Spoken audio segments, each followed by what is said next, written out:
예. 자, 편하게 말씀해 주십시오. 예, 예. 네. 안녕하십니까. 6월 1일부터서 오늘 7월 28일까지의 사이에 약 20여 차례 금도구를 폭로하는 방송을 내보냈습니다. 이 타키트의 대상은 노무현과 문재인, 도굴단의 두목 백준흠이 제의 타깃입니다.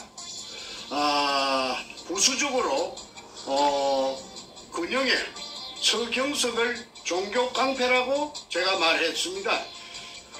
도굴단을 협박해서 한 달이 끼고 일부를 빨아먹었다고 저는 생각하고 있습니다. 그러나 이런 무서운 사실을 폭로하였음에도 아무 반응이 없다는 사실은 금도굴이 진실이기 때문에 항변의 말을 못하고 있다고 봅니다.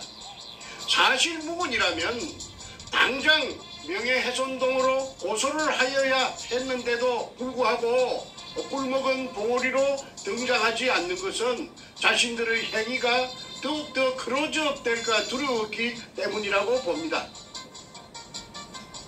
이러던 중에 도굴단의 두목 사이코패스 백준흠이 리버사이드 호텔 대연회장에서 반박 기자회견을 했습니다. 자기네들이 도둑놈이 아니라는 것이죠. 얼마나 돈이 많길래 특급 호텔 대연회장입니까? 이것 하나만 봐도 별 볼 일 없던 그들이 돈이 많이 죄여 있다는 상황을 짐작할 수가 있습니다. 백준흠의 우편에는 좌편에는 소도둑놈처럼 생긴 저 인상이 아주 소도둑놈 같은 그 김성태란 인간이 앉아 있고 또 그 옆에는 용산역 앞에 강패 해병대 출신의 탁종수, 그 다음에 도굴 2번 두 번째 도굴범 금도굴의 다이버 대장 최상훈 등이 맨 왼쪽 끝에 앉아있죠. 거짓말 향연을 펼쳤습니다. 참으로 간이 배밖에 나온 큰 도둑놈들의 뻔뻔한 모습이 아닐 수 없습니다. 20여 차례의 폭로 방송으로 압박이 오니까 압박 받은 것 같아요. 그래서 다급해지니까 발악을 하는 것 같습니다. 그만큼 위기 의식을 느끼고 있다고 해석합니다. 하기야 대통령을 둘이나 등에 업은 전대미문의 범죄단들이니 말할 나이가 없습니다. 이 세상에 어떤 도둑놈이 기자회견을 하여서 자신들의 금도둑질을 순순히 시인할 일은 만무합니다. 오늘은 이들이 얼마나 교활한 거짓말로 문자를 써서 교은영색했는지 짚어보겠습니다. 그러니까 이들의 공통된 핵심은 자기네들이 문현동 1219-1번지에 제가판 수직구 아래에 16m 아래에 수평굴이 죽어도 일본 의뢰공장의 한 가닥이 아니고 막 숭이 실평 굴러서 제가 그거 거짓말을 해가 사기쳤다는 것이 처음부터서 끝까지 교활한 거짓말입니다. 이래가지고 제 인생 16년이 몽창 날아가 버렸어요. 그래서 이제 지금부터 그의 거짓말이 얼마나 교활한지 증거를 하나하나 제가 밝히도록 하겠습니다. 먼저 백준흠, 김성태, 그 다음에 탁종수가 거기에 나와가지고 내가 가만히 보니까 안절부절해요. 그분은 바로 이 종이 때문에 그렇습니다. 자신이 써놓은 이 종이 확인서, 이 탁종수 제일 밑에 있죠. 이름이 있고 주민등록번호가 있습니다. 그리고 지장이 있습니다. 이거는 감정해보면 당장 알 수가 있습니다. 오리발을 낼 수가 없는 것입니다. 내용을 읽어주시죠. 본인 탁종수는 2002년 5월 중순경 평소 알고 지내던 백준음으로부터 부산시 문현동 소재 일제 지하 의뢰 공장에 금이 가득 찼다고 하여 투자를 요청하기에 1금 5천만 원 정을 투자하고 백준음에게 투자하고 그 후 현장에 여러 번 가서 지하 물속에 잠긴 물속을 확인하였고 바로 열고 비디오 테이프 포함 그 뒤 6, 7, 8월 말까지 도굴 작업을 한 사실을 알고 있습니다. 그 당시 본인은 김홍랑 남편 이름으로 문현동 땅을 매입하여 모든 게 순조롭고 합법적인 절차를 거친 줄 알았다. 그러나 그 뒤 백준엄은 본인에게 형님 모든 게 시간이 가면 고생 끝이니 죽지 마시고 기다리시기만 하면 내 인생 책임지겠다고 하여 이날까지 기다리고 있었던 사실입니다. 본인은 백준엄이가 그 당시 금을 도굴하여 숨긴 것으로 확신합니다. 이유는 백준엄이가 100%로 금이 있다고 하여 믿고 투자했던 것입니다. 2004년 9월 14일 탁종수 480810-1010711 추가문 본인이 처음 투자를 할 때 문현동 지하 동굴내를 촬영한 비디오 테이프도 보았고 그 당시 테이프상에는 일본군이 쓰던 마대 자루가 차곡차곡 빼곡히 있었기에 본인은 그 속에 들어있는 것이 금이라는 백준엄이 말을 액면 그대로 믿었던 사실입니다. 이에 확인서를 첨부합니다. 2004년 9월 14일 탁종수 지장을 딱 찍어놨습니다. 지장이.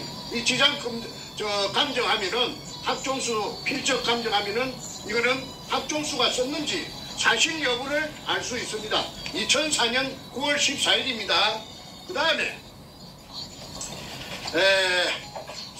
2002년 3월 2일날 제가 수직구를 뚫어놓고 4월 5일날 배신이 일어났다는 것을 제가 알았습니다. 김성태와 백준엄이 배신을 일으켰다는 사실을 제가 알게 되었지요.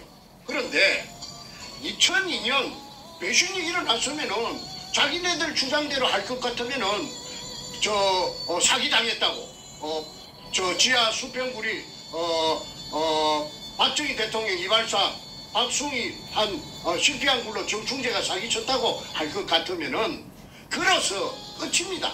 그 현장에 갈 필요도 없고 땅을 살 이유도 없습니다. 그런데 이 사람들이 땅을 샀어요. 땅을 살 돈이 없으니까 그 광주 전라남도 광주시 서구 지평동에 있는 김홍랑이라는 여자를 찾아가서 땅을 사게 만듭니다. 그래서 김홍랑이라는 여자와 그녀의 남편 공무원, 그 당시에 공무원 전남도청 새마을가장 그 박민수라는 사람이 부산 문현동에 와서 수직구 속에 카메라를 찍는 로봇을 내려보내가지고 금포대, 일본식 한자 이등충이 찍혀있는 금포대가 재어있는 것을 제3, 제4 확인하고 그 땅을 삽니다. 그러면 땅을 사기 전에 금이 재어있다는 것이 확인을 제3, 제4 했기 때문에 광주에 사는 사람들이 부산 문현동에 땅을 사는데 그때 지주가 두 사람이었어요. 한 사람은 지분의 65%, 100분의 65%를 가지고 있는 조규혜라는 사람이고 50년생. 다른 한 사람은 지분의 35%를 가지고 있는 100분의 35%를 가지고 있는 정문균이라는 60년생 남자입니다. 이 둘이 연합해가지고 대한항공으로부터 IMF가 오자 이 땅을 불화를 받았던 것입니다. 그때 불화받은 가격이 평당 80만 원씩이라고 합니다.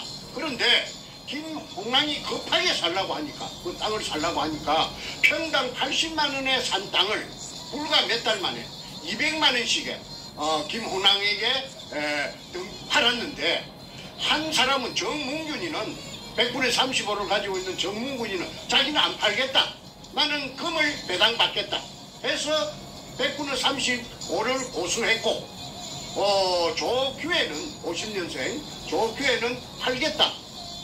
그런데 지분 6.5%는, 그러니까 제가 10%를 줬죠. 그 땅을 사용한 대가로서 금이 나오면은 일화를 줬습니다. 그걸 이제 그대로 변하지 않고 정문균이는 3.5%를 그대로 금 지분 3.5%를 보수했고, 그 다음에 조규혜는 자기가 가진 땅 비율대로 가진 6.5%를 중에서 5%는 땅을 사가지고 새로 들어온 여자 김홍랑에게 5%는 양도하고, 나머지 1%는 자기가 조규혜가 계속 지분을 보수하는 것이 요 또굴단의 금갈라 묵은 서류에 나타납니다. 한번 확인해 보겠습니다. 정문균 여기 있습니다. 정문균 이거 딱 비춰주세요. 정문균 3.5%. 잠깐만요. 정문균. 그 지장 초점에서 안 맞. 잠깐만요. 초점에서 안 맞는데. 그 3.5%가 잘 안 보일 거예요. 지장을 찍어놨어. 네, 저 정문균 보입니다. 네, 좀 흐리지만 보이고, 네, 정문균 그다음에 60년생, 60년 7월생, 조규혜. 3.5% 있고, 조규혜 50년 5월생 1.5%. 6.5에서 5를 갖다 김홍랑이 줬어요. 네, 김홍랑이 5%입니다.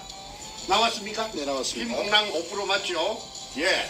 그래서 이제 1219-1번지에 100분의 65의 지분을 중에서 6.5%의 금도굴 지분 중에서 5%를 김홍랑이 받고 들어왔습니다. 그러니까 조규혜는 1.5%를 남겨놨습니다. 그래서 그때 땅을 그 100분의 65를 살 적에 백준원과 김홍랑 간에 공정계약을 했습니다. 그 계약서를 제가 지금 공개하겠습니다. 제가 일단은 한번 읽어보고 비샷 드리도록 하겠습니다. 계약서 갑 성명 김홍랑 주민등록번호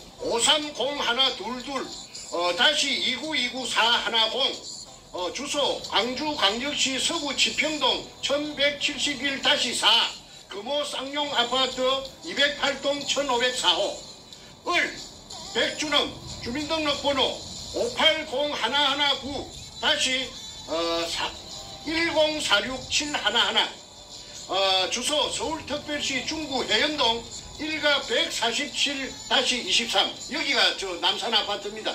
해연동 우리가 케이블카 타는 오래된 아파트 제가 있다고 말씀드렸죠. 지금은 이제 물론 좋은데 가서 이사 가서 삐까번쩍 살겠지만은 그때는 요 행편없는데 요 살았던 주소가 있습니다.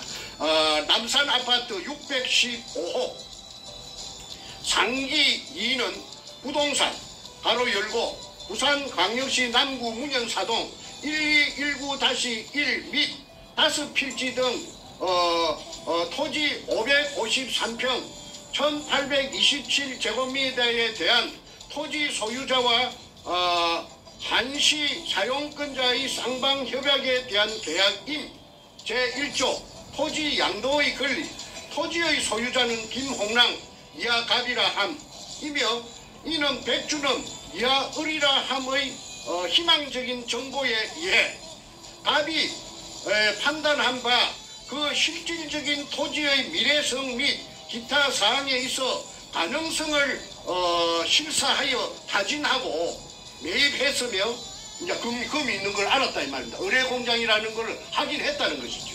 이에 갑은 한시적인 토지의 사용 권리를 오직 을에게만 제공한다. 금독을 하도록 을에게 백주놈에게 금독을 하도록 자기가 산 땅을 제공한다. 제2조 의무 을은 갑의 토지 소유 토지를 매장물 발굴 및 발견 및 발굴 목적 외에 매장물 발견 및 발굴 목적 외에 그러니까 매장물이 목적입니다. 타인에게 임대하거나 기타 행위를 할 수가 없다. 제3조 계약 준수사항 갑이 토지를 계약 후 3개월 2002년 4월 29일부터 7월 28일 이내에 그러니까 산 날짜가 4월 29일 날 계약금을 주고 샀는데 7월 28일까지 3달 안에 갑의 투자금 토지 구입비 가로 열고를 2배로 산정하여 2배 법절로 3달 만에 땅값을 2배로 뻥튀기 해갖고 산정하여 을이 갑에게 지급하면 백주놈이 김홍남에게 지급하면 김홍남은 지급 당일 무조건 백주놈에게 을에게 갑의 토지를 양도하여야 하고 이제 법절로 상값을 법절로 받고 3달 만에 법절을 주면은 무조건 양도하여야 하고 백주놈 앞으로 만약 을이 약정 기일에 약속을 이행하지 못했을 시 돈을 법절로 주지 못했을 때는 김홍랑은 토지의 소유권을 을에게 양도할 의무를 갖지 않는다. 돈을 안 줬으니까 당연하지요. 단 갑이 기존 토지주인 조규혜와 아까 50년생 남자 땅주인 조규혜와 계약한 계약서 내의 토지 금액과 각종 세금 및 기타를 포함하여 을이 갑에게 지급한다. 부대 비용을 소모된 비용을 백주놈이 모두 김홍랑에게 보전을 해준다. 제4조 토지의 형질 변경 을은 백주놈은 갑이 김홍랑이 소유한 토지에 매장물 발굴 작업을 위한 통로 및 발굴을 위한 필요한 기자재 등의 필요성에 의해 김홍랑에게 토지 사용 승낙을 받았으며 추후 출입구를 넓히거나 하는 등 기타 작업을 위해 일시적으로 토지를 형질 변경할 때 갑의 동의를 받지 않고 진행할 수 없으며 그러니까 땅 주인이 저 김홍랑인가 김홍랑의 동의를 받지 않고 할 수 없으며 발굴 공사가 완료되면 발굴 공사라는 것은 도굴 공사 금도굴 완료되면 을이 원상복구를 시켜야 한다. 백주놈이 원상복구를 시켜야 한다. 위에 투자되는 복구비는 백주놈의 부담으로 한다. 을을 부담으로 한다. 단 상기 조항은 갑에게 을이 토지 대금을 지불 그러니까 김홍랑에게 백주놈이 뻥튀기한 2배로 뻥튀기한 토지 대금을 지불 2002년 7월 28일 이내 하기 전까지의 약속이랍니다. 이 뭐 복잡합니다. 제5조 의무조항 을은 갑에게 백주놈은 김홍랑에게 기존 토지주들이 토지를 을의 작업에 방해가 되지 않는 범위 내에서 임대 사용함에 있어 월 265만원의 토지 사용료를 수령 전달해줄 의무를 가진다. 단 매장물 발굴이 매장물이라는 것은 땅 밑에 있는 거 아닙니까? 발굴이 본격화돼요. 35%의 토지주 및 임대자들이 그 이제 정문준이를 말하는 것 같아요. 60년생 35% 지분이 있으니까 토지주 및 임대자들이 철수할 시에는 그 책임을 지지 않는다. 제6조 특약조항 김홍랑은 계약기간 동안 백주놈 을의 사전 동의 없이 토지를 제3자에게 매각이나 설정 및 기타 등 을의 발굴 사업에 도굴사업 발굴사업이 이제 도굴사업입니다. 발굴사업이라는 것은 그 가로 열고 도굴사업이나 마찬가지죠. 지장을 줄 수 있는 행위를 절대 할 수 없다. 그러니까 도굴하는데 그 땅 주인이라고 방해하면은 안 된다. 단 상기 조항은 김홍랑에게 백주놈이 토지 대금을 지불하기 전까지의 약속입니다. 또 못을 쳐놨습니다. 제7조 계약 본 계약은 갑과 을이 서면 합의 후 공정에 의해 해약할 수 있으며 한쪽의 일방적인 해약은 불가하다. 제8조 발굴회사의 주식 지급. 갑은 발굴회사는 이거 도굴회사입니다. 포세이돈 살베이지라고 5월 13일 날 2002년 5월 13일 날 남포동 그 피닉스 호텔에서 장당 발긴 대겸 1회 주주총회를 했다는 것을 엊그제 말씀드렸죠. 그걸 말하는 것 같습니다. 갑은 을이 행하는 모든 영리 행위에 관한 동등한 자격을 갖춘 자로서, 그러니까 김홍랑은 백준음이 행하는 모든 그 도굴의 이익을 보는 행위에 관한 동등한 자격을 갖춘 자. 그러니까 도굴이 공범이 되는 거죠. 을의 총괄 이익에, 백준음의 총괄 이익의 5%를 보장받는 조건으로, 아까 도굴단 그 지장 찍어 먹던 그 배분 김홍랑 이름으로 5% 돼가 있는 거 확인하셨습니다. 5%를 보장받는 100%를 보장받는 조건으로 을의 회사, 백준음의 회사, 주 포세이돈 살베이지 바로 열고 인양 및 발굴회사, 발굴회사가 도굴회사입니다. 도굴을 목적으로 한 회사입니다. 주식 5%를 지급받고 등기 이사로 정식 등재한다. 그러니까 도굴단에 정식으로 가입한다. 제9조 을의 권리행사. 을은 백준음은 갑이 김홍랑의 소유 토지를 매매하는 행위를 제외한 모든 권리의 인공동굴의 발견 및 가로 열고 인공동굴의 발굴 및 매작물의 발굴 등. 박숭이 실패한 굴이라고 사람을 갖다가 삶아놓고는 주거끼리는 인공동굴의 발견 및 매작물의 발굴 이렇게 가로 열고 못을 쳐놨어요. 총 계약기간 가로 열고 1차 종료는 2003년 12월 31일까지로 한다. 그렇게 금이 얼마나 많아야 다음 해에 2003년도에 발견한 해가 2002년 3월 2일이니까 다음 1년 넘어가갖고 다음 해 연말까지 동안에 도굴을 하겠다고 하니까 그 금이 얼마나 많았는지 상상이 됩니다. 정부 및 제3자 등에게, 정부가 나오네요, 상기 권리를 행사할 수 있다. 정부가 나옵니다. 상기 조항은 갑이 을에게 토지 대금을 지불, 바로 열고 2002년 7월 28일 따블로 꽃배기로 주기 전까지의 약속임.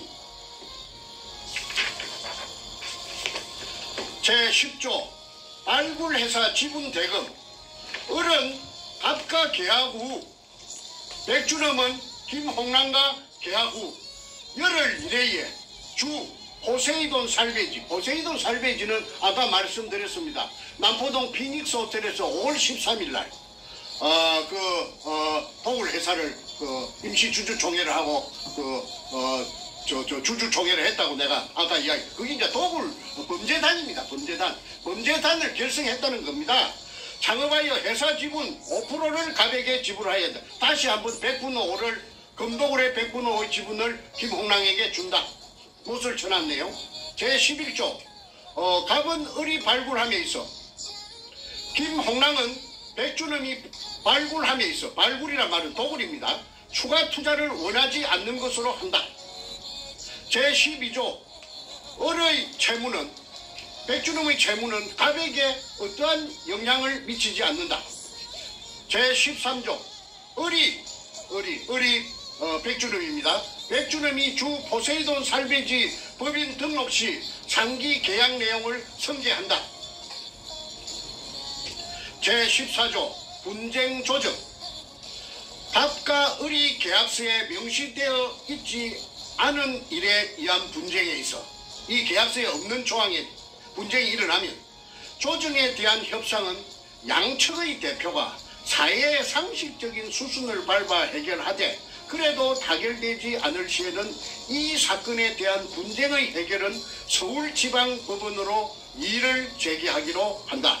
재판까지도 이제 염두에 뒀습니다. 제15조 마지막입니다. 갑과 을은 이 계약을 확인하기 위해 두 통의 계약서를 작성하여 서명 날인하고 공정을 한다. 2002년 4월 29일 갑 김홍랑 을 백준음 요 붙여주세요. 밑에 제일 밑에 도장 나오게. 2002년 4월 29일 김홍남 백준원 도장 찍혀 있습니다. 그 다음에 여기 이제 제일 표지입니다. 제일 표지입니다. 그게 공정 서류의 그 변호사 사무실에 가서 공정한 서류의 표지입니다. 그 다음에 이것이 이제 맨 마지막 자입니다. 부산광역시 연제구 거제 1동 세종빌딩 3사청 법무법인 신성 공정담당 변호사 강동규. 자, 김홍남과 백준음이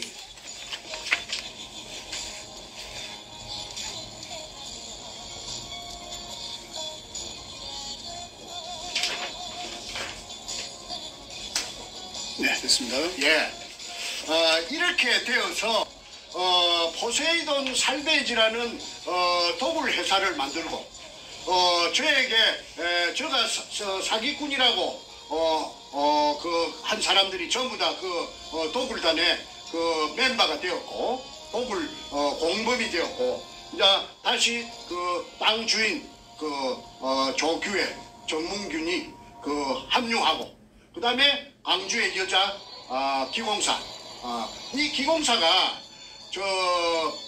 청와대에 그 김대중 청와대의 부인인 그 이희호 전속기공사라고 그런 소문이 파다했습니다. 그런데 이제 이렇게 땅을 사놓고 이제 본격적인 이제 도굴이 진행되었죠. 그래서 이제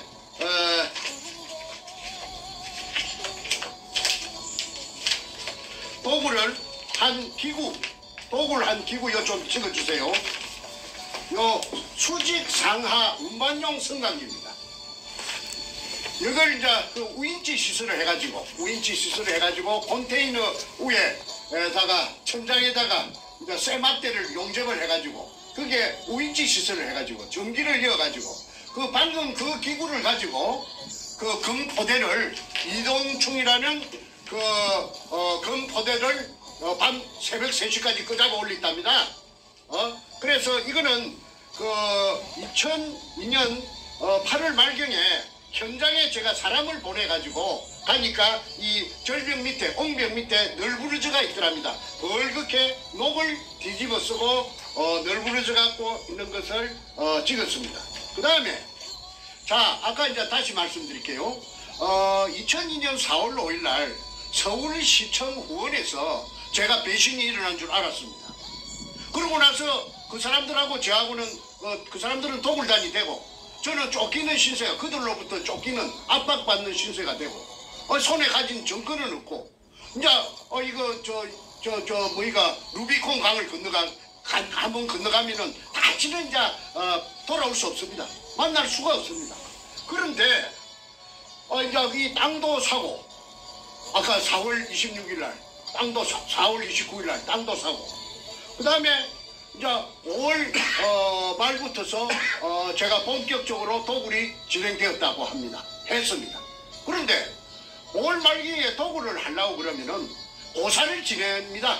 그 뭐 자동차 한 대를 사도 그 미신을 믿는 사람들은 새 자동차 앞에 놓고 도로에 가서 재물을 차려놓고 절을 하는 것을 우리가 길을 가다가 몇 번 심심찮게 보고 하는데 이 사람들도 예의가 아니라서 그 현장에 돼지 대가리를 제상 위에 차려놓고 수박을 따게 해놓고 경건한 마음에 꿇어 앉았는데 저 김성태 그 소도동 놈도 꿇어 앉아갖고 아주 무릎을 꿇어 앉아서 양손을 무릎에 얹고 그 옆에 검은 양복을 입고 대가리를 푹 받고 있는 놈이 사이코패스 백준음이고 그 다음에 그들보다 한 줄 뒤에 혼자 앉아있는 여자가 서울 경찰청 차장 김기영이 캄보이하고 내려왔던 청와대 여성 담당 비서관 신필균입니다.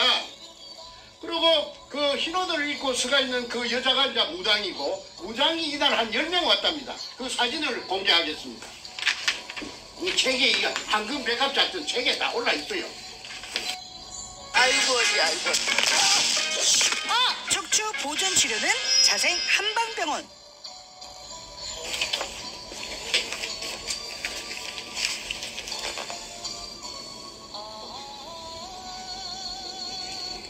(2002년 5월 28일) 5월 28일. 문현동 발굴 성공을 비는 고사 장면, 책 143페이지에 나와 있습니다. 황금 백합 작전.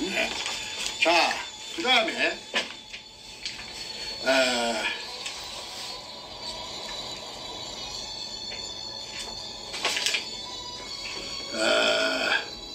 135.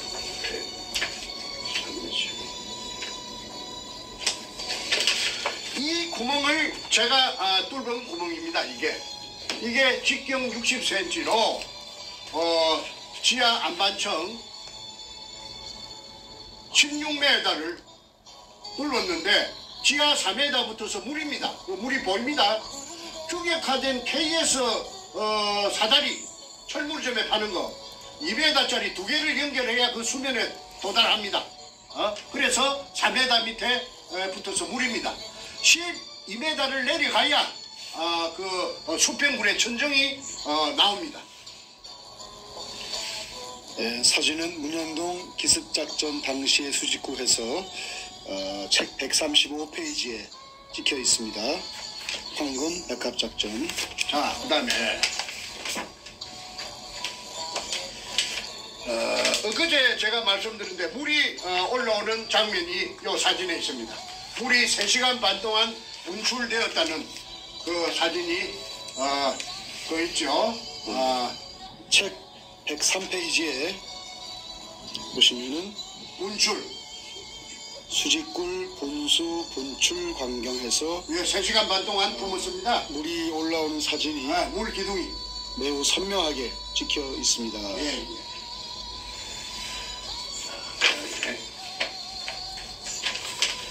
이게 조선 총독부 45년 7월 3일 날 45년 7월 3일 날 그 땅이 조선 총독부로 등기 이전돼가 있는 토지대장, 외정대 토지대장입니다. 그 제일 왼쪽 하단에 조선 총독부 기차 주세요. 책 27페이지에 있습니다. 조선 총독부 토지대장입니다. 그 위에 아무 별 볼 일 없는 황무지나 다름없는 쓸데없는 땅에 왜 조선 총독부가 다음 달 8월 15일 날 그 폐망할 것인데 7월 그 급박한 시기에 7월 3일 날 부산항의 남쪽 자락 그 별 볼 일 없는 땅에 조선 총독부라고 등기 이전 해놨는가? 제가 거기에서 인생 16년을 그 담보 잡히 갖고 날라가 버린 겁니다. 그 다음에 요거 좀 비춰주세요. 그 천명의 유골이 있다는 거는 경향신문에 그 기사가 났습니다. 그 기자가 제 말만 듣고 기사 써주겠습니까? 네 말이 옳다, 내 기사 쓸게 하는 그런 경우는 없습니다. 다 조사해보고 이거 사실이라고 믿으니까 그 경향신문 긴장신문에 그 대문짝만하게 아주 활자가 크게 그 축소해서 그 지금 했지 1천여 구의 그 유골이 있다는 사실을 그 경향신문에도 기사가 났는데 일회용으로 끝났어요. 무조건 일회용입니다. 책 28페이지에 나옵니다. 28페이지에 이 경향신문 기사가 명시가 되어 있습니다. 그 다음에 요 토지 등기부 등본 한번 봐주십시오. 이 빨간 줄 끈 거 한번 비춰주세요. 정문균이 조규혜 그 다음에 김홍랑 그 등기부 등본에 나와 있습니다.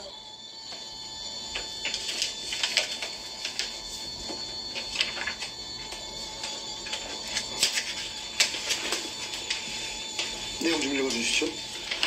2002년 4월 29일 날 매대가 되어서 소유권 이전 지분이 100분의 65 소유자는 조규혜 50년생입니다. 500517 부산 금정구 부곡동 경남 한신아파트 105동 2103호 이 조규혜가 80만원의 한진으로부터서 파알로부터서 불화받은 땅을 200만원에 김홍랑 아까 김홍랑 100분하고 지분 가진 김홍랑 있었지요. 이거 좀 비춰주세요. 김홍랑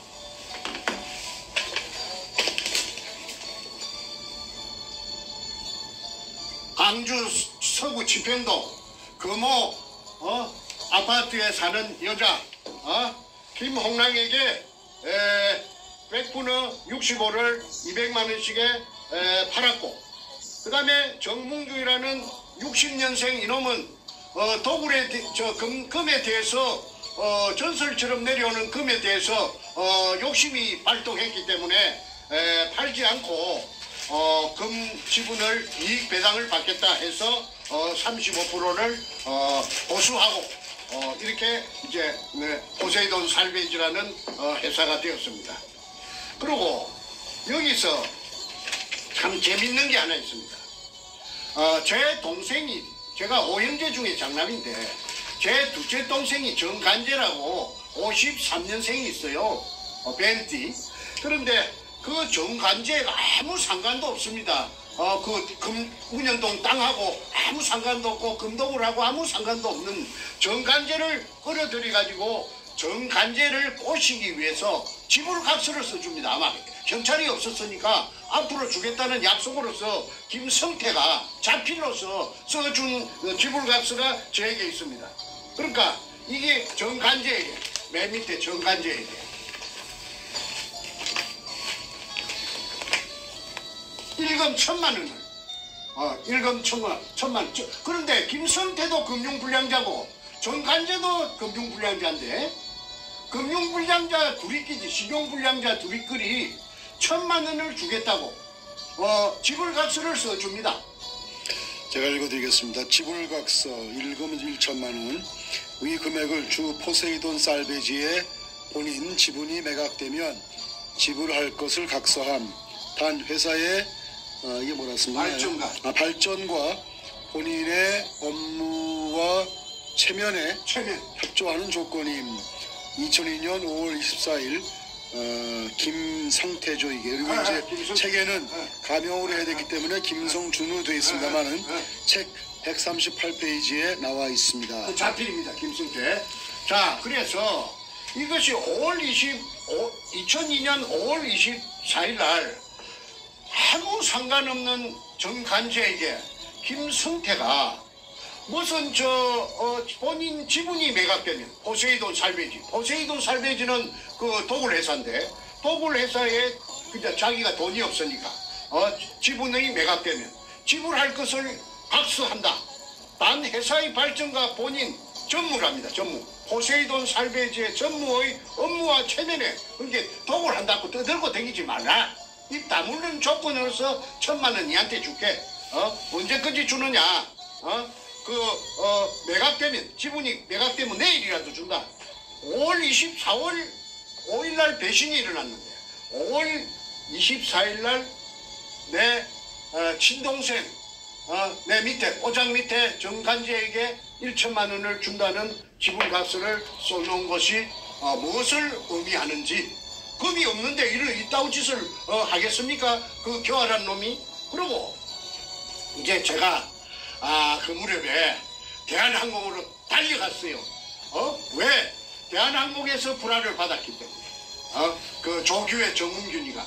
그래서 내가 대한항공에 달려가서 내 기억하건대 31명의 그 이사가 있었다는데 IMF가 오면서 전부 다 날아가고 하나 남았는데 그게 노송석이라는 사람입니다. 소나무 송자, 이룰 성자. 이분이 그 상무를 했는데 관제 및 시설 담당입니다. 그러니까 기술직이지요.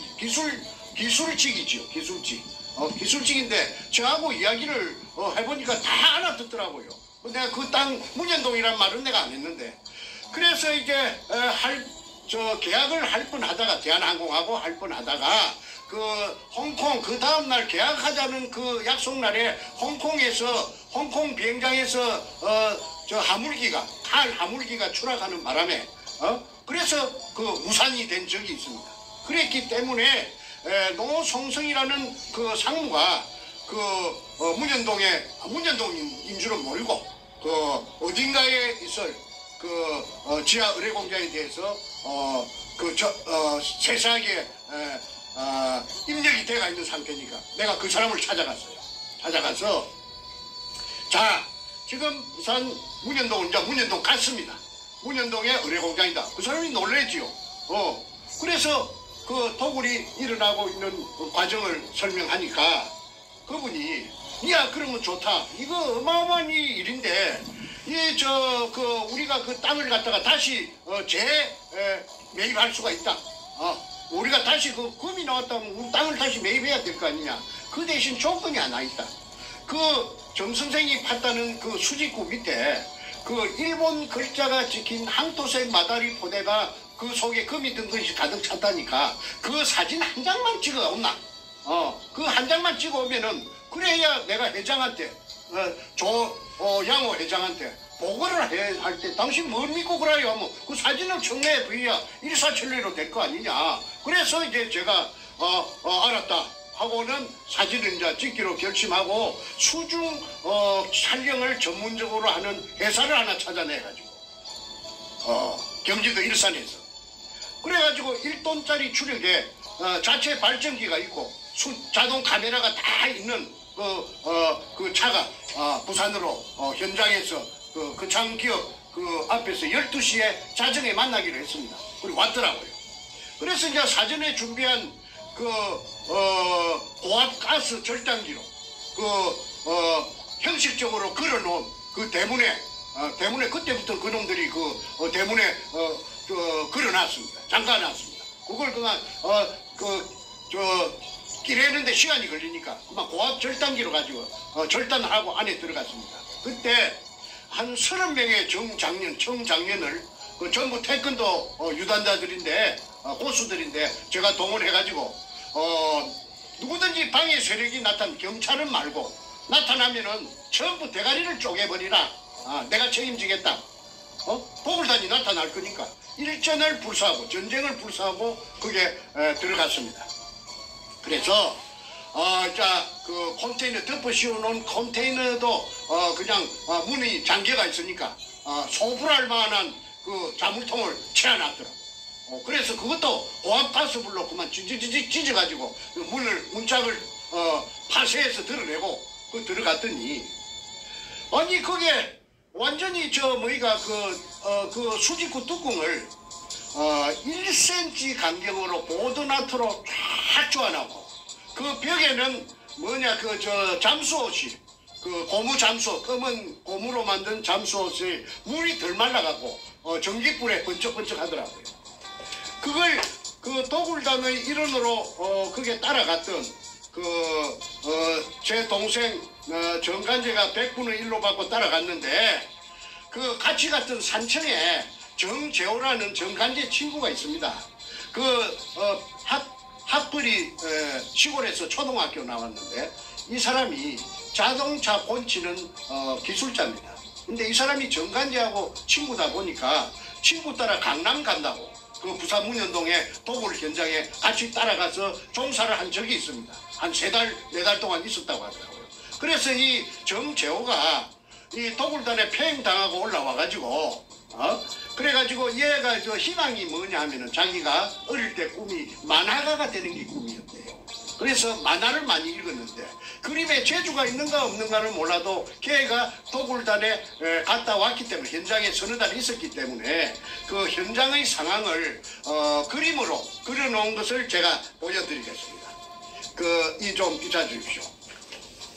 요 네모하는 컨테이너 덮어 씌운 컨테이너 아닙니다.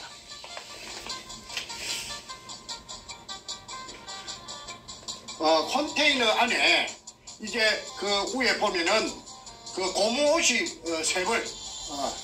세벌이라는 것은 요겁니다. 잠수복이 세벌, 언제든지 세벌 걸려 있었대요. 그 다음에 이 탁자가 있고 이 제가 판 구멍은 요 새까만 점 여기 제가 판 구멍입니다. 이 구멍을 덮어놨어요.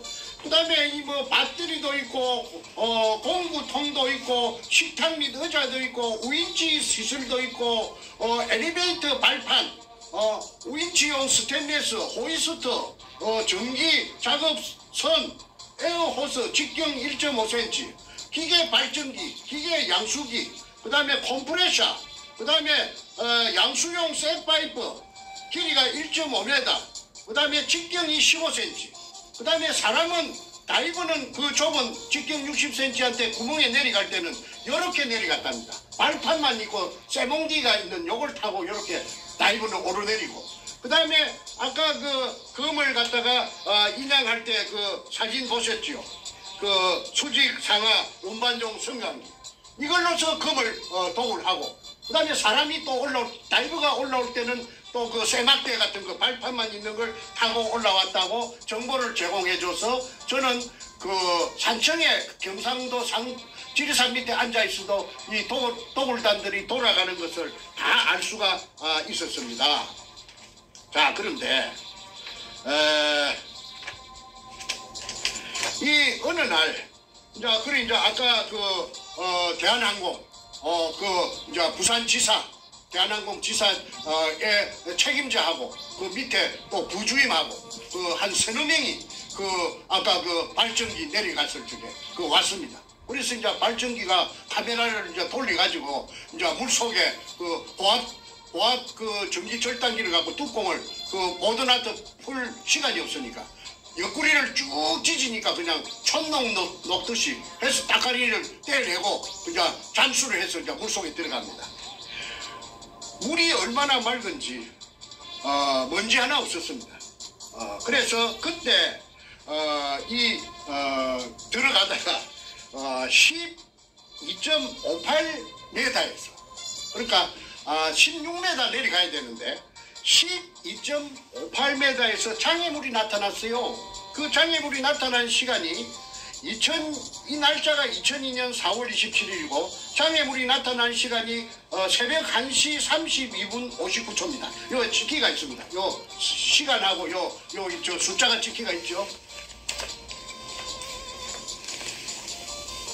네, 그 책 136페이지에 나와 있습니다. 보면은 수직구속 수심 12.58m에서 정지된 촬영 화면 해가지고 숫자가 있는데 이게 숫자는 이게 020427 나와. 이게 날짜입니까? 내가 불러주세요. 불러주세요. 그게 이제 뭐냐면 아까 2002년 4월 27일 위에 그는 날짜고 그 밑에 01은 새벽 1시 32분 59초에 12.58m에서 카메라가 삥 장애물 나타나니까 삥 돌아갖고 삐쳐갖고 낸 것이 아까 여기서 말한 직경 15cm 양수용 물로 퍼내는 양수용 쇠파이프 서로서로 그 돌려가 연결해가지고 쇠파이프 길이가 1.5m짜리 길이가 요게 3개가 요게 나타나가지고 그날 촬영이 실패를 했습니다.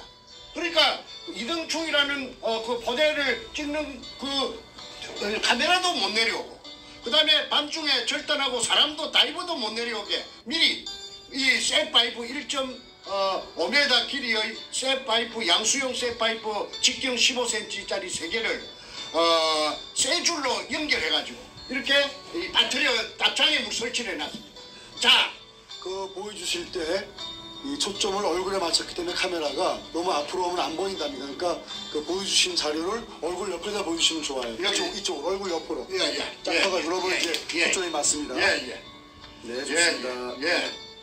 이걸 물속에 이 깊은 물속에 검도 없는데 돌만 있는데 한주 소금 포대에 쓰레기만 있는데 실패한 굴인데 박숭이 실패한 굴인데 왜 그 보드나트로 가지고 철판을 해가지고 덮으시한 집어넣고 바느질 하듯이 촘촘하게 집어넣고 그 다음에 그 잠수복 세 벌이 벽에 걸려가 있는데 물이 번쩍번쩍하며 전기에 반사돼 가지고 그런 공구가 어지럽게 놓여 있었으며 그 다음에 이 장애물이 물속에 쇠통 3개가 카메라도 못 들어오고 사람도 잠수부도 못 내려오게 설치가 되어 있는가. 그래서 이 장애물을 어떻게 끄잡아냈던가 내가 알아보니까 힘이 센 역발상 기계쇠라고 했습니다. 그 백주놈이 옆에 앉아있던 머리 뽀글뽀글한 그 소도동로 그 김선태 그놈이 보디빌딩을 해서 그 덩치도 크고 힘도 셉니다. 그놈이 지남철 판을 가지고 지남철판이 큰 지남철판에다가 줄을 연결해 가지고 그걸 집어이어 가지고 이걸 이 쇠로 만든 거니까 이게 그 지남철판에 척그덕 붙으면은 막 두놈 세놈이 엉겨 붙어 가지고 이걸 끄잡아 올리는 것을 그 정재호도 보고 정간제도 봤다고 정언을 해서 이 용도가 자기네들이 저녁에 자러 가면은 독을 마치고 자러 가면은 이게 아무도 못 들어오게 말하자면 자물쇠 역할, 자물통 역할을 하기 위해서 불안하니까 이렇게 해놨는데 검이 있었기 때문에 이런 신경을 써가지고 2중 3중으로 그러니까 아까 처음에 정문에 쇠문에 뭐이가 고압 전선을 가스 고압기로 절단했고 그 다음에 컨테이너 출입문 절단했고 그 다음에 세 번째 아까 수직구 위에 철판으로 집어놓은 거 오더나도 집어놓은 거 세 번째 그 다음에 네 번째 그러면 4중입니다. 1중, 2중, 3중, 4중 안전장치를 해놨습니다. 그래서 그날 그 이등충 포대만 그만 사진으로 찍었다 하면은 그만 게임이 세트됐을 건데 이 교활한 놈들이 그렇게 철저하게 해놨으니까 그걸 못 찍어서 그 대한항공하고의 그 관계가 끝이 날 수밖에 없었습니다. 항상 이런 식으로 그 해결됐든 됐든 문 앞에 가서 그냥 다시 돌아서고 근데 제 혼자 힘은 없습니다.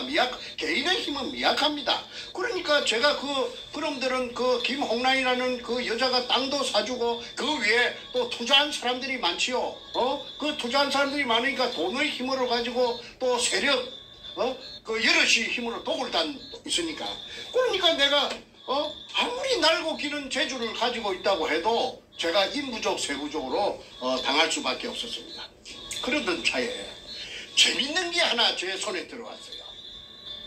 이 백준엄이라는 이 사이코패스가 여의도 고등학교 출신이고 대학은 문턱도 못 밟아놓은 놈이라고 했습니다. 그런데 이 자가 어떤 장가를 사방팔방에 헤매다 보니까 아주 오래된 그 잡지를 한 건 구입했어요. 그 잡지가 학언이라는 잡지인데 학언. 그 연세가 한 60 이상 되는 분들은 그 학언이라는 잡지를 갖다가 기억하실 것입니다. 그 학언에 그 고등학교 3학년 때 이 백준엄이라는 이 사이코패스가 그 63빌딩 63빌딩 63층이란 말인데 그 꼭대기에 올라가면은 밑에는 그 바람을 느끼지 못해도 그 꼭대기에 올라가면은 해오리 바람이 불 때도 있고 돌개 바람이 불 때도 있고 그 바람이 세차답니다. 저는 그거 못 올라가 봤어요. 그런데 이놈이 그 기구를 차고 새 날개 같은 거 이런 걸 지가 만들어 가지고 그 올라가서 뛰어내렸어요. 63층에서 그래가지고 성공을 해서 새같이 날라다니는 새같이 무사히 그 땅바닥에 안착을 했기 때문에 그 표지 모델로서 백준엄이 나왔다는 것을 제가 알았어요. 그래서 이놈이 그 학원사에서는 이놈을 소개하기로 조인, 새조자, 조인, 새사람. 그래서 이놈이 아주 가벼워요. 내가 들어가지고 셰립 다리를 걸어가지고 그 방 안으로 집어 던지니까 탁 날아갈 정도로 아주 가벼워요. 그 뼛속이 그 새처럼 비어있는 그런 인간 같다고 제가 표현하고